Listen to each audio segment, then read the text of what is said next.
রাজপথে ২১ বছর লড়াই সংগ্রাম করেই ৭৫ পরবর্তীতে ১৯৯৬ সালে রাষ্ট্র পরিচালনার দায়িত্ব নিতে হয়েছে আওয়ামী লীগকে। এই যাত্রায় দলটিকে সঙ্গ দিয়েছিল মুক্তিযুদ্ধের চেতনাভিত্তিক রাজনৈতিক দল ও সামাজিক সাংস্কৃতিক সংগঠনগুলো। আওয়ামী লীগের এই পথে বিভক্তি ঘুচিয়ে ঐক্যের মধ্যমণি হন বঙ্গবন্ধু কন্যা শেখ হাসিনা। আওয়ামী লীগের ৭৫ বছরের ইতিহাস নিয়ে জয়দেব দাসের ধারাবাহিক প্রতিবেদনের তৃতীয় পর্ব আজ।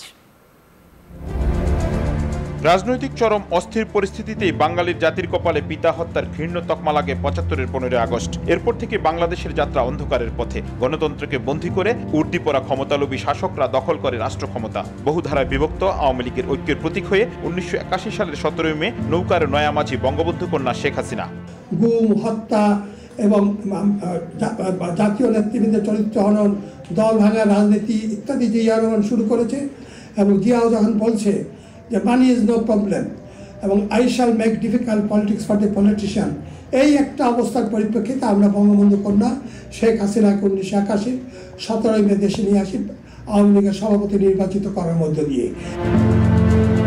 স্বৈরশাসক জেনারেল জিয়ার পর রাষ্ট্র ক্ষমতা ফের ক্যান্টনমেন্টে বন্দী হয় স্বৈরশাসক হুসাইন মোহাম্মদ এরশাদের হাতে। গণতন্ত্র উদ্ধারে বঙ্গবন্ধু কন্যাকে সামনে রেখেই আবারও রাজপথে রক্ত দিতে প্রথম সারিতে আওয়ামী লীগ।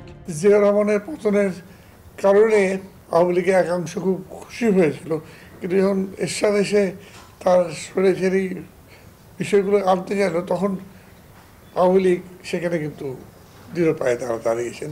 ৭৫-এর ঘটনাগুলো যদি আমরা বিচার করি তাহলে আমরা দেখব যে প্রতিরোধ গড়ে তোলার প্রয়োজন ছিল, যে প্রতিরোধ হওয়া কথা ছিল সেগুলো সেখানে হয়নি।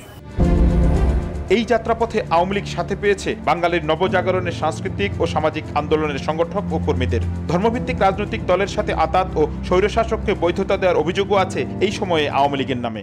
২১ বছর আওয়ামী লীগ ক্ষমতার বাইরে, স্বাধীন বাংলাদেশ, এটা কখনো ভাবা গেছে? কিন্তু আওয়ামী লীগের নেতাদের মধ্যে অনেকে সমঝোতা করেছেন, সামরিক শাসনের সঙ্গে সমঝোতা করেছেন, দল বিভক্ত হয়েছে। কিন্তু বঙ্গবন্ধুর কন্যা প্রধানমন্ত্রী শেখ হাসিনা সেই বিধ্বস্ত আওয়ামী লীগকে তিনি আবার পুনর্গঠিত করেছেন, মূল জায়গায় ফিরিয়ে এনেছেন এবং একই সঙ্গে আমাদের শিল্পী, সাহিত্যিক, বুদ্ধিজীবী, সামাজিক আন্দোলন, সাংস্কৃতিক আন্দোলন, নাগরিকদের বিভিন্ন আন্দোলন সেই উদ্যোগকে সহযোগিতা করেছে।